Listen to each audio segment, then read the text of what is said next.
ଆସନ୍ତୁ ଆଜି ଆମେ ବୁଲି ଦେଖିବା ଶ୍ରୀ କପିଳେଶ୍ୱର ଧାମ ଛଣମେରି ଠାରେ ଥିବା ଶ୍ରୀ କପିଳେଶ୍ୱର ଧାମ।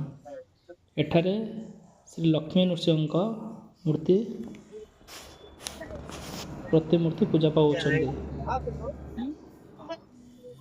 ମନ୍ଦିରଟି ଦେଖିବାକୁ ବହୁତ ସୁନ୍ଦର, ତେଣୁ ପାଖାପାଖି ଅଞ୍ଚଳର ବହୁତ ଲୋକ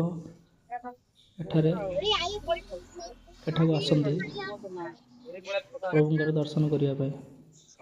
ତେଣୁ ସମୟ ଥିଲେ ଥରେ ଆସି ଦେଖି ଯାଆନ୍ତୁ ମନ୍ଦିରଟିକୁ ଏବଂ ଶ୍ରୀ ନୃସିଂହ ଏବଂ ଲକ୍ଷ୍ମୀଙ୍କର ଦର୍ଶନ କରି ଯାଆନ୍ତୁ।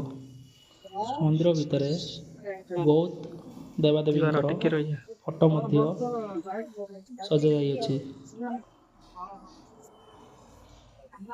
ମନ୍ଦିର ଚାରିପାର୍ଶ୍ୱରେ ଜଗନ୍ନାଥଙ୍କର ବହୁତ ବେଶ ସ୍ଥାପନ କରାଯାଇଅଛି।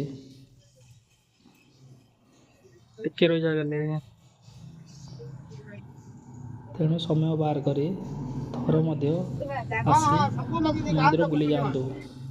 ଧନ୍ୟବାଦ।